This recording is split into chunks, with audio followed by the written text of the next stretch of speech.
The network marketing industry has changed dramatically in the last decade. With the advent of social media, digital marketing, the rise of the influencer, and all the tech platforms that promise something extraordinary, how do you separate the helpful from the hype? Welcome to Beyond the Network Marketing Dream, where authenticity and relationships, simplicity and duplication are at the core of everything we focus on. The fundamentals of building still work. Join us as we go beyond the network marketing dream. Excited to be with everybody today. This is Patrick Shaw, and I am with Rob Sperry. And Rob, we've known each other quite a while, more in passing than anything, but your name comes up quite often because you've been a top trainer in the industry. You've been a massive builder in the networking industry. And now you've turned all your attention and commitment to helping other professionals build their business, other companies to go to the top. It's great to be with you, man. Glad you could join me today. I know, it's been too long. I think last time I saw you was probably in Utah, either at a lunch or we were supposed to eat and we probably didn't. We just chatted and you were showing me always the latest and greatest technology as you always do. And I love how you always bridge those gap, right, with the technology and also the human touch. So glad to be on. Well, excited to have you. And so get us up to speed. Take a couple minutes here and just tell everybody what you're doing. At the end of the podcast, we'll get them all your handles. So if somebody wants to reach out to you or leverage your expertise, they can do that. But get us up to speed on what Rob's focused on, where his energy is going right now and who you're helping. Yeah, so I love doing a couple different things. And I think as you get older, when I was younger, I used to always say, I'm trying to figure out what I want to be when I grow up. And as you get older, you start finding out where you draw the most energy, where you feel like you can provide the most value. So for me, one of those things is books. I've written now 8 books and I've got another one launching early this next year. Lots of different, whether it's leadership or skills or mindset, or even just networking in general. So that's been a huge passion and a lot of fun. Lots of consulting for different companies and speaking for either teams or companies.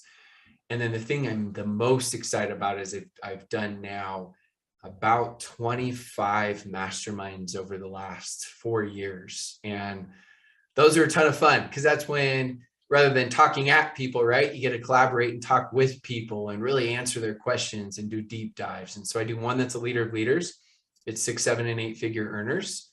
We did one this year in Utah, another one in Belize, another one in Dubai. We've got one in Bora Bora next year. And then I've done one that's just open to everyone. So it's a mix of leaders and non-leaders. And those have been a ton of fun. So I would say that's been the main focus from a business standpoint. That's where I find my most energy and focus my most time. Well, that's awesome. Congratulations. 8 books on all kinds of different aspects of mostly the networking industry or leadership in general. Yeah, mostly everything ties back into networking. So there's different themes that tie back into that right now. But yeah, it's always, you do a training or someone asks you questions and then you write everything out. And I'm like, okay, how could I better describe this? And it's challenging, but the process has gotten a little bit easier and better throughout the years. That's awesome. So, one of the things that has always intrigued me about the industry, after being in it for 25 years is like, what would have the road looked like for me personally and for other people in the industry if they had a checklist, so to speak, of how to identify the companies, forget names or any of that, but knowing what you know after all these years, how would you go and identify the best companies, skate where the puck is, so to speak? How would you go about that process? Well, the most important thing is always leadership. So you start out from the top. Who are the owners?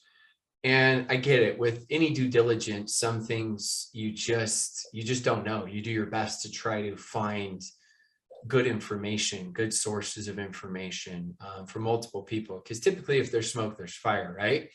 Yeah. But inevitably, there are going to be things that go wrong. It happens with Apple, happens with Google, right? You just had them report losses on their quarterly earnings report. Mm-hmm.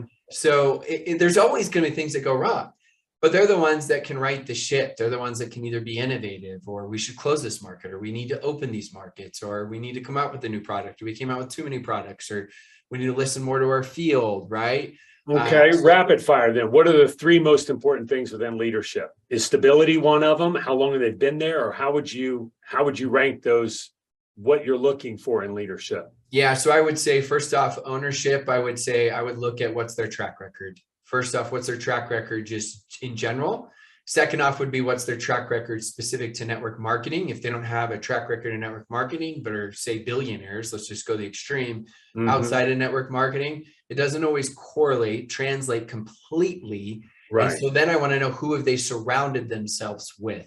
And then the third thing along to go with, because I'm going to talk ownership first, is I want to know that this particular person is pretty well funded, because as you and I both know, we've seen a lot of incredible companies get in massive trouble or shut down because they aren't well funded or aren't responsible with those funds. Then if we go like leadership, that's added on. And leadership I would look at is that's part of it. But then I look at the leadership as far as, you know, who's on the corporate team and what their experience is, which is beyond the ownership. And then I would also look at, you know, who you're joining with, because, you know, people always say, well, be the upline you wish you had. Well, of course, you know, that's what you need to do. But right. There's a huge difference if I come in and I've got, you know, let's say Phil Jackson, or you got Nick Saban, or all these coaches that have won championships, versus brand new coach who sucks and has never done it. Now, leaders don't want to tell you that, because then all you do is make excuses. Don't make excuses. Whatever your situation is, you need to make the best of it. And there's always positivities to find in it, but you got to find that. And the reason why those are more important, all those things, than the products, is because products will change. Trust me, you don't have a legitimate company, but have a legitimate product. So that's added to it. That's 100% part of it. But it starts with the ownership, because products can change, systems can change, compensation plans can be enhanced and modified. And so that's why I would start there with first ownership, then leadership, right? Which encompasses both your upline leaders, encompasses, you know, field leaders and corporate team. And then of course, after that, you're going to look at products. And you notice they didn't say compensation, because although that's important, I see a lot of companies actually pay way too much. And then it hurts them on the back end for doing culture and trips and retention and more innovation, investing into their products or services and stuff like that. So I'm not saying comp plan isn't important. I just think people make that as the most important thing when it's actually way, way lower on the list. Right. No, that makes sense. You know, it's interesting to sit back and observe the industry right now. When I got started, and this will date me, but fax machine, phone, VHS tape. When you had hair. Right, when I had hair, a lot of hair. and literally that was it. I mean, people are like, well, what order? It doesn't matter. You fax them this, you call them, you get them this VHS tape, or you invite them to this meeting, right? You know, and the business was so simple. And today, things have become so complex. It's extraordinary. And how do you navigate that as leaders that you're coaching, and they've got teams coming to them? And what I'm seeing consistently is they can ask 1,000 people on their team, you know, what's your 1, 2, 3 step process? And they can literally get 500 different answers out of 1,000 people. Like, it's crazy. How does a leader navigate that today? And what are you seeing from a global perspective? Like, how do you work around that? If you don't have a set guidelines from the top that's bought in, and try to make them more principle oriented, so each person can customize their techniques. What do I mean by that? If you're huge on third-party validations, we'll teach that and then give the ideas for the technique. Some will do 3-way chat, some will do Zoom, some will do calls. But if you don't have that, we're in the information age. And what they're going to do is they're going to go search for it. And then they're going to have, like you're saying, Patrick, they're going to have like 1 million different ways. And there may be several ways to reach the top of the mountain, but the one way not to reach it is to keep climbing up a couple, you know, steps, or for an hour, and then you climb back down, you try a new way, and then climb back down, try a new way, and a new way, and a new way. And you probably could have made it 10 different ways. if you would have committed. And so I always say simplicity is the ultimate sophistication. Leonardo da Vinci quote, successful people just do the basics better. That's one way that I describe it. And I see a lot of these leaders that their systems are so good, they suck. Like you never built that way. And they come in and it looks good and sounds good. And so you always challenge, who's the person? So good, almost detailed, you mean? Like so step by step that nobody could really execute on it. Yeah. And it looks good and sounds good. But, we always teach, right? Old school, what works is what duplicates. Yeah. And it doesn't duplicate. And so especially at the beginning, your system has to be so simple that the person you love to death, that family member that is the world's worst sales skill set, they could do it and plug people in. And if that's not the case, I mean, you and I both know most, or I mean, you can't even say most because there's so many companies, but we know as many companies as anyone. I don't see any company ever catching fire that is a complex system. Every single time you ask them, and it's like the most simple system there is. Now they attach it, and you're great at that with your systems. They attach accountability and recognition. That's where you can be much more detailed because people aren't going to get overwhelmed, right? Simple accountability and then lots of recognition. There's so many, you Google it, and that minute that person goes and they have a seed of doubt, and then they go look for a solution, and they find some salesperson, some, sales trainer or influencer who's never built in network marketing, doesn't really understand duplication, simplicity, and they promise, the secret, the yellow brick road. But what they're teaching, as you said, works but doesn't duplicate. Pay for this survey platform, build out these surveys, post them on social, generate leads, and then that person recruits 10 people, but it won't duplicate because they can't get everybody to go create this survey. How do you defend against that in an organization, like as a leader? Because it does work. And the worst thing is that person recruited 10 people. They get recognized by the company. They're on the top of the leaderboard. People are like, oh my gosh, what did you do? And they don't understand what you said, that what works doesn't duplicate. And that's hard to get the new person to understand because it looks so good. Yeah. I always teach them by stories, examples, analogies, casting a vision, asking them what they want, questions are the answers, right? So I say, would you rather be the person that sponsors, 20 people every single month and has the quick fix?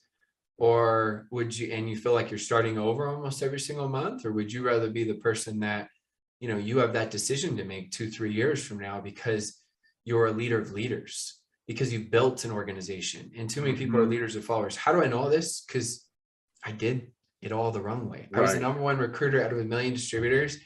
And I was like the king of, sell, bring them in. And then I remember looking back a year later and just no one did anything. And so it was tough. I had to take 2 steps backwards in order to take 5, 6, 7, 8, 9 steps forwards. But my mentor did that for me. He kept casting the vision, right? If you want duplication, don't be so good, so professional that only you can do it. You'll sign up more people on the front end, but you'll have nobody on the back end, right?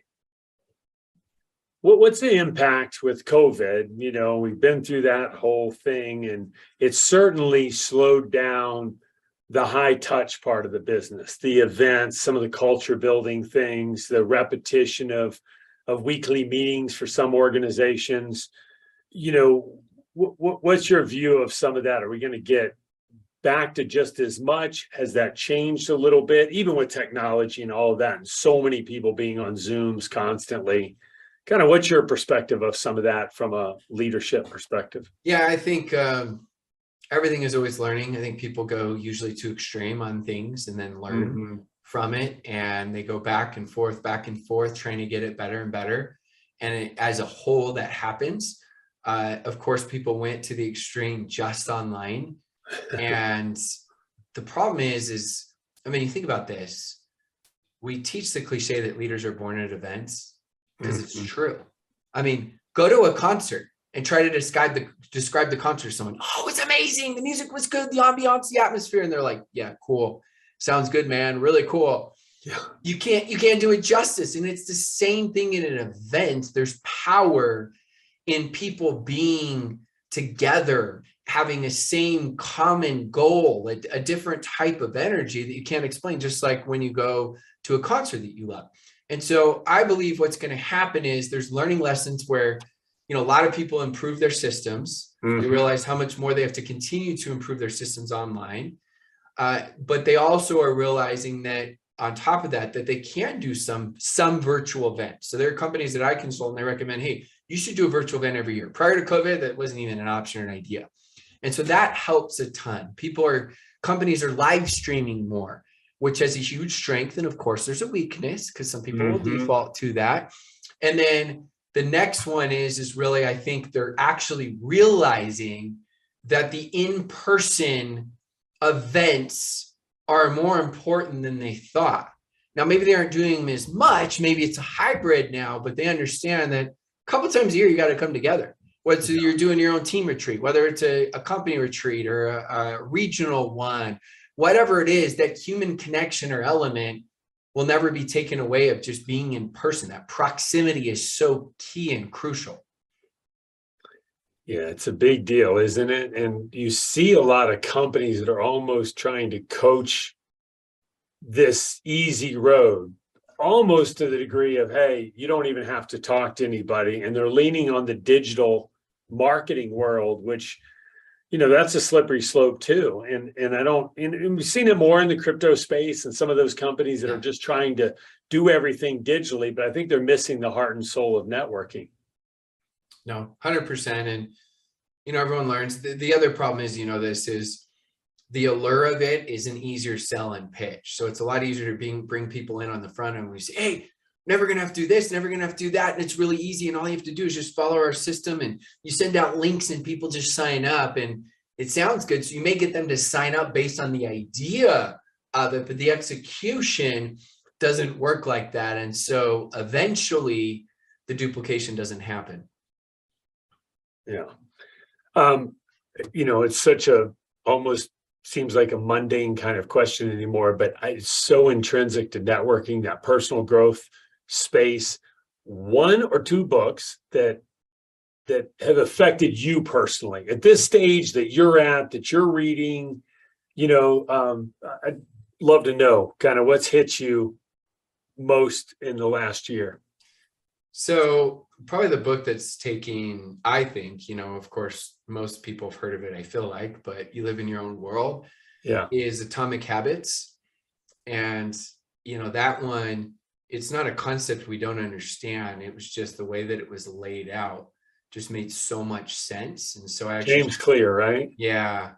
And so I just went back and actually reread that book because it just, it made such a difference for me and helped me out tremendously. So that's awesome. That's the first one that comes to mind for me. And then second one, there's a lot that are coming to mind, but I'll just throw one out because I don't know if there's such a thing, but I read/listen to way too many books. And then I go back and reread and listen. I mean, I counted up the other day between like purchases and different things. In the last almost 15 years, I'm at 1,100 books. So you name it, and there's a decent chance I've read or listened to it. And if not, I'll probably put it there on the list. But, another great book, I think, is Superfans. And, I like Superfans, right? Because it's really helping people to understand that, I mean, you'd rather have 100 people that are just raving massive fans than have 10,000 likes on a social media post and none of them are raving fans. So it really gives good insight on, that's what you want to create in anything. You want to create that real true community. I think that's one of the biggest challenges in the industry today is people are looking for this massive number instead of the slowing down to speed up and say, okay, can I build a culture with 5 or 10 people? Can we create this incredible environment where those 5 or 10, can go out with a common culture and vision and inspiration and affect others? Yeah. And And it's something, right? Everyone wants to go faster. Everyone wants the shortcut. Yeah. It's normal, Yeah. but you got to look at it is a lot of times the shortcut is actually the path that you think is harder. And when you realize that, then it helps you actually build the right way. And there's so much more just sustainability when you do that, when you don't try to take the quick fixes. So how has coaching changed her? Because one of the things, I grew up and I was selling tickets, first job out of college for Jim Rohn, Mark Victor Hansen, Dennis Waitley, all those guys. And I thought, well, I want to be a speaker and trainer. And the thing that started occurring to me over time is that they're in a city and they leave. You don't get to build a relationship. And it is one of the aspects I loved about networking is like you get to slow down to speed up. You get to build team and culture and have a relationship. Does it feel similar for you as a coach now, not building in the industry, but are you still getting to maintain those kind of relationships? Yeah, at first that was the hardest part. I felt lonely, only in the sense that, you didn't have the camaraderie and you didn't have like the incentive trips and you're going on and you feel like you're going to be on going these trips for 5, 6, 7, 8, 10 years, right? Well, I appreciate your vulnerability. You felt lonely. That's sensitive. It's absolutely the truth. And I've talked to a couple other coaches that are friends that, have helped me, I've helped them. And, we talk, there's 2 coaches I talk to probably every day and another one that I talk with every 3 or 4 days. And, it's great because we get to share that. But that's part of the reason why I created the masterminds, to be honest. Because I say to my wife, hey, where do you want to go? She's like, let's go to Dubai. I'm like, great, mastermind, going to Dubai. And I tell people that come there, and you got all these leaders, and most of the leaders that come to masterminds end up coming to multiple. I mean, we've had some that have gone to 10 plus. And so they become my team. And I tell them that they become those continual, friendships and relationships that I get to keep helping them, and I get to keep cheering them on and rooting for them and that sort of thing. And so for me, it was absolutely that way at the beginning. And that was probably the biggest void, or really the only big void that I can think of. And once I was able to help solve that, then that's where I was like, okay, I got even more energy and more passion and excitement. And so now it's, I've already thought of places I want to go the next 3 years. Like I want to go here, and people always asking, where are you going? What are we doing? Which is so fun. Tell me a little bit about the coming economy, which doesn't look particularly bright. It looks like there could be inflation, unemployment, a lot of different things going on. How do you think that positions the whole industry? Yeah, I think everything is what it is. Everything has a strength and everything has a weakness. And it just depends on what you focus on. I mean, during the Depression, there were more millionaires created during that time than any other time till the dot-com era. You look at network marketing. The last time we had a great recession was 2008, 2009. I was one of the leaders that came in during that time. And I can't tell you, there were countless people that had insane success that had never been interested in network marketing. I sponsored someone that's a current 7-figure annual earner in network marketing that I brought in during 2008. That individual, if I would have approached a year earlier or even 3 years later, would have had zero interest. This person always made fun of network marketing, hated network marketing. And so I think right now the hard aspects, and again, there's always an opportunity to it, is customers are going to be harder to keep, because let's just say an example, you're spending $80 a month. They're not just going to throw that money and say, okay, I'm good. They're going to assess what are the most important products that I'm ordering right now. And if yours is good, but it's not in that top 20 percentile, they may cancel. So you'll see auto ships canceling. Well, the strength on that is hopefully that helps you to create even a better customer experience, more value for the products, create more culture there, more retention. On the other side, the opportunity is going to be even more relevant and important. So we saw since 2008, 2009, every year, the shift became more and more on customers. And then when Vima had their FTC stuff happen, industry flipped out and they went to this insane, massive focus on customers, as they should. Customers are always the most important. And you're referring to the FTC and going after Yeah. different companies and that whole thing. Yeah. And it scared everyone, right? I mean, they shut him down. Eventually they opened back up, but it was never the same. It was really a shutdown of $100+ million company. And so everyone just shifted to customers. I mean, if even 7 years ago, I mean, remember this, if someone said they signed up 3 customers to one distributor, that was unheard of. It was unheard of. It was like, what's a customer? Whereas, nowadays you hear some companies say 30, 40, 50 to 1 ratio, which is just crazy. People couldn't even imagine that 7 years ago. What I will say is this doesn't take away from customers. The importance of customers is always there. But you'll see a slight shift now of an opening or an opportunity of people that are extremely successful, whether it's their own businesses or successful in their jobs, whatever their careers are, that have never been part of network marketing, that will be more open. I believe no one knows how long the recession will last, but I believe the next, at least year, but I believe the rest of this year and all throughout next year. And so that's where you have to make a slight shift of don't necessarily not focus on customers, but right now, some of those chicken list people you were scared to contact, I'd go reach out to them. And that's interesting too, because what we're seeing is so many different types of retail sale processes, right? Where it can't be, 25 years ago, you sold Amway out of the garage, right? And you delivered your own products. Now people have an Amazon expectation. Yeah. And we're seeing more and more of these companies that the smart ones, I think, that are using authenticity, they're leveraging the relationship and the power of network marketing. But when it comes to purchasing and delivering the product, they have to make that seamless. And I think some of the companies that are still struggling are the ones that have a very bulky purchase process, right? I mean, not that anybody's delivering product anymore, Amazon's the greatest competition. Right. It's greater than any other company that you think you may be competing against. But also, again, that's the greatest opportunity because it's forcing us all to step up our game and what are unique qualities. But you're absolutely right. I mean, if you order something from anywhere and it doesn't come for a week, what is happening, right? Right. Yep. No, I think it's an interesting transition. There's all these, dichotomies or paradoxes that exist between the digital world and the networking world, retail, social selling, and authenticity of a network marketing model that can cut through a lot of noise fast. People are seeing 5,000 impressions a day.